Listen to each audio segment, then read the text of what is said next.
What's going on, everyone? Happy Saturday to everyone. Hopefully everyone is doing well, staying safe, healthy.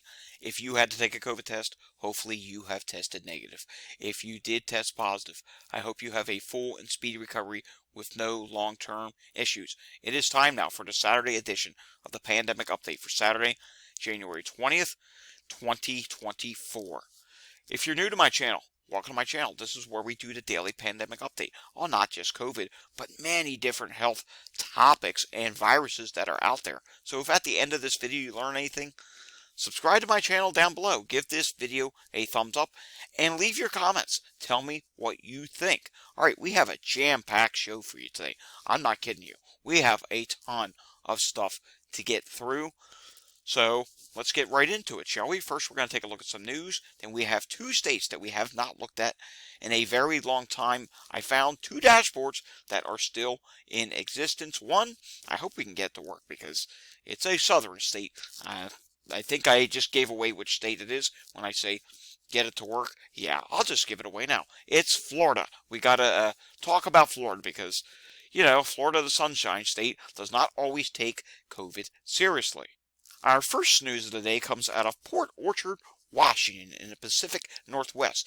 Trial for Craig homicide suspects hit snag as juror tests positive for COVID-19. All right, I got two problems with this. Number one, this could be prevented if they would just mask. And number two, this doesn't just impact the case itself. If you've ever been selected for jury duty before, and then you go and you get picked on a case or trial, it could set you back a week, several weeks, maybe even longer, depending on how big the trial was. Last year, I had to go to jury duty. I did not get picked on the trial, but if I had gotten picked, I would have been there for about a month. That's what they're telling me. It would have been about a month. And therefore, you know what? Now that someone's positive, that's a long period of time. It's delaying it even longer for these people to have to go back to work. And you do not get paid a lot of money to go to jury duty. Every time I've had to go in Philadelphia, you get a lousy $9 per day. You can't live on $9 per day. I mean, you just can't. So, this really sets people back. Then we come to this. Rumor Willis reveals she and baby daughter, Luetta, are down with second virus of the year. It's brutal. Second virus of the year? It's only January 20th. And I also have read that she was sick last year back in October. So that's 3 times of being sick in such a short period of time.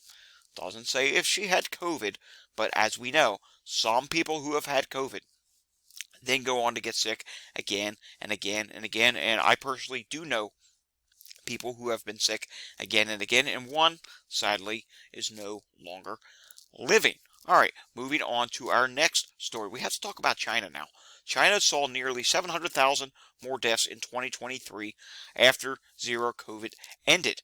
And look at this. According to data published by China's National Bureau of Statistics, the country recorded 11.1 million deaths in 2023, an increase of 690,000 compared to the previous year.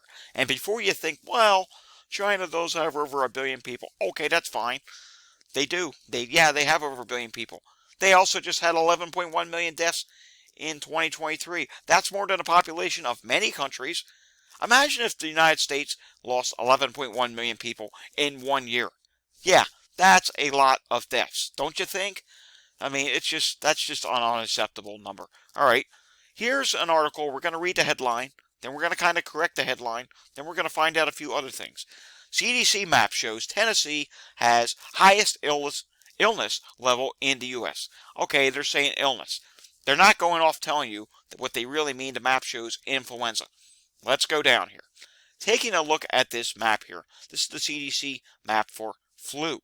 They call it illness in the article. It's flu. Just like they often say COVID as illness. Well, they're calling flu an illness. I know it's getting totally ridiculous.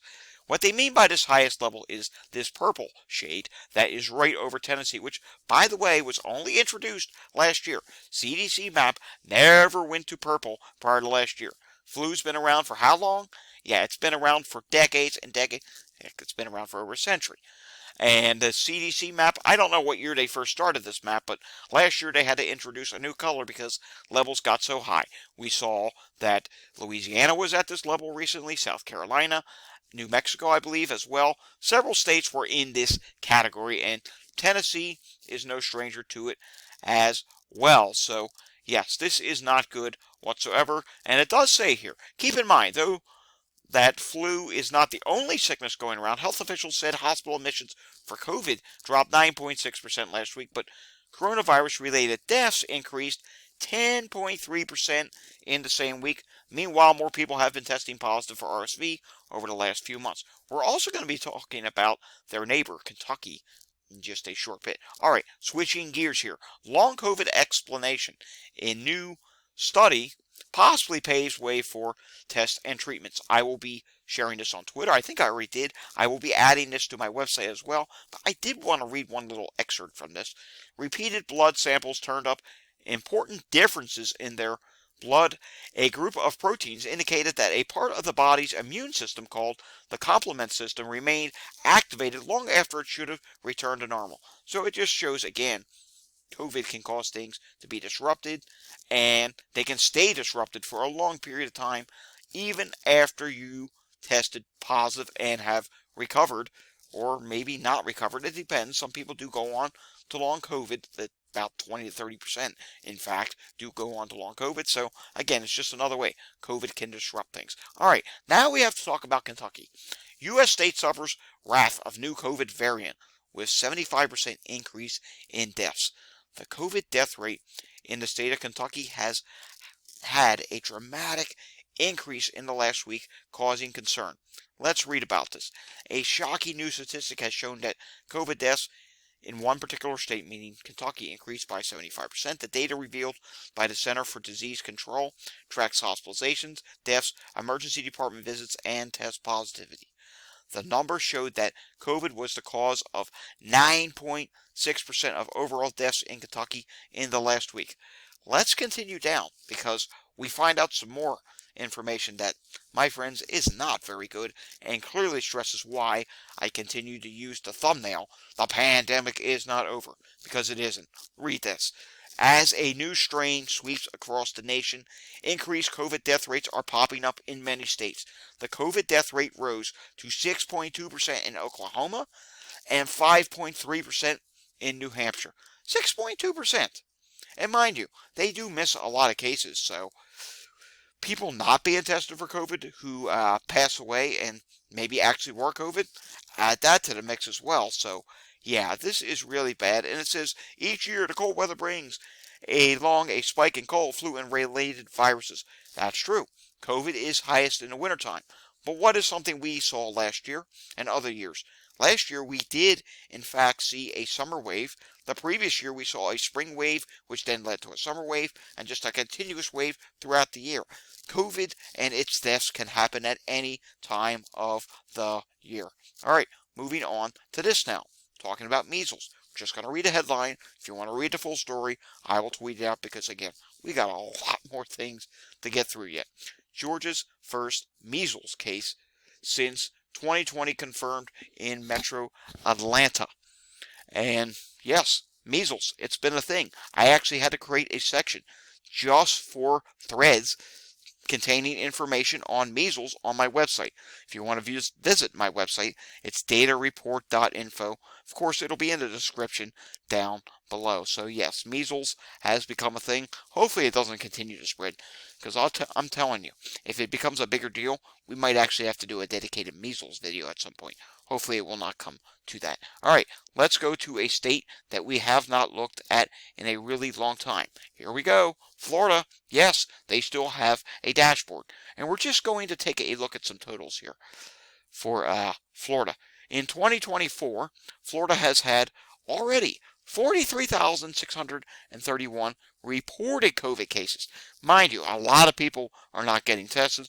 Those at-home tests, whatever. So this number is likely many, many times higher. It's likely in the hundreds of thousands. And in case you're wondering, in 2023 they had a reported 582,000 cases.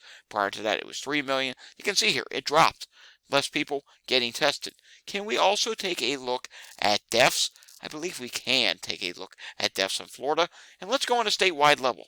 So far this year, they have had 281 reported deaths. Last year they had 8,402.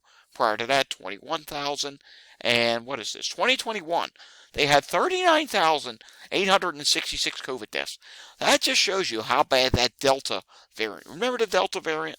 It was an oh so severe variant. It was the variant that the media called the pandemic of the unvaccinated. And then as we got the fall, we started finding out about breakthrough cases. But of course, as you may know, if you've been following my channel long enough, I know someone who was one of the first people to not only have a breakthrough case, but also ended up in the hospital. And then about a month later, I know of a meteorologist who also had the same thing happen, who was fully vaccinated, had a breakthrough case, ended up in the hospital.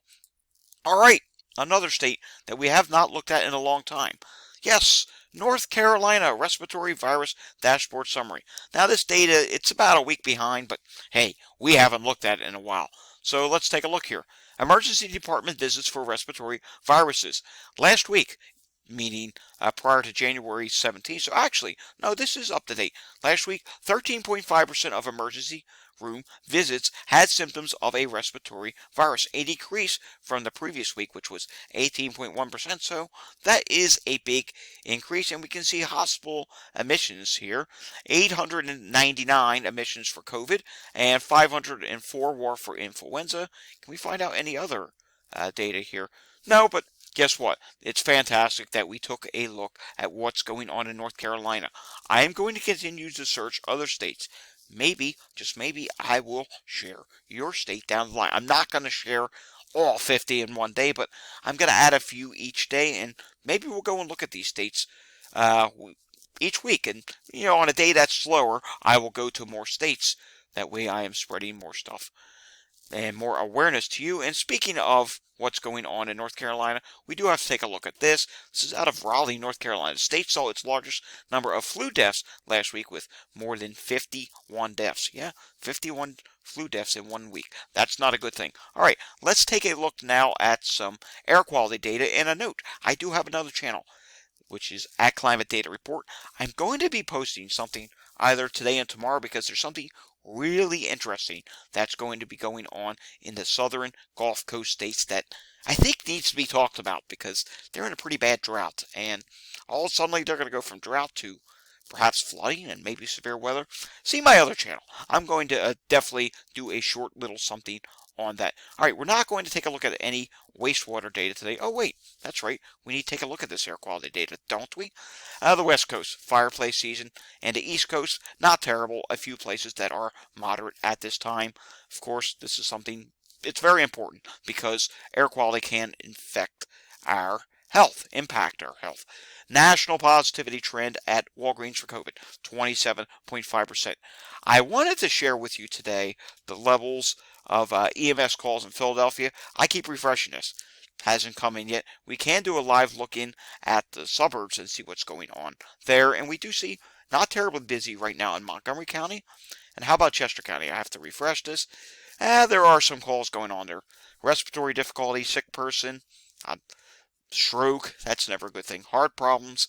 So yes, there are some calls going on, but not as busy as we were seeing 2 or 3 weeks ago. Now taking a look at some CDC data, and we can see here that COVID, it's starting to decline in many places, but it's still growing in a few places. Washington, D.C., Mississippi is still growing. Then we come down to influenza. Influenza is really growing right now in Vermont. Also, it's really growing in Oklahoma as well. 32,861 COVID-19 hospital admissions in the past week.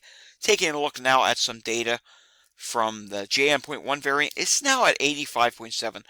If you didn't see yesterday's update, we talked about this, and it is just really wiping out the board here. I mean, look at this. There's not as many variants. A lot of the variants that were there are down to just 0.1%. There's quite a few at 0.1%. So yes, it is really starting to take out all of the other variants. All right, let's see what is going on in New Jersey today. Drum roll, please, as I refresh this to the latest number. And in the great state of New Jersey, with 69 out of 70 hospitals reporting 1,129 COVID hospitalizations. Take a look at that. The drop there. It's starting to become rapid. 49 people on a ventilator in the ICU. 148 patients in the ICU, and taking a look at discharges, 235 discharges in the last 24 hours. All right, drum roll please. Let's see if we have anything out of New York State today. We do not. 4,168 was the most recent case numbers, and as for hospitalizations, it's 2,858. All right, real quickly, let's take a look at that influenza map again. You can see here, flu activity, it continues to be relatively high, if not very high in some states down in the south, and it's moderate to high in the northern states now. The northern plains did not really rise all that much yet. The only one that did was North Dakota and also Wyoming. I suspect we're probably going to see a continued rise there, maybe for a couple more weeks, while the south is starting to peak, and even Pennsylvania is actually down to moderate now. And taking a look at California, and how about we come down to Kentucky, high levels, Virginia, still high levels. So, yes, there is still some influenza going around. Alrighty, folks, tomorrow we will have our wastewater update. Again, check my other channel, Climate Data Report, either this evening or tomorrow. We're going to have at least one video, maybe another one in the middle of the week if I have time. We have to talk about what's going on with this flooding situation that's going to set up in the south. Alrighty, folks, I hope you enjoyed today's pandemic update. If you liked it, give it a thumbs up. If you want to see more content like this, subscribe to my channel down below. And if you have anything to say, by all means, leave a comment down below. And of course, share this with anyone who needs to see this. I will see you all again next time. Until I see you again next time, stay safe, everyone, and have a fantastic Saturday evening. Thanks for watching.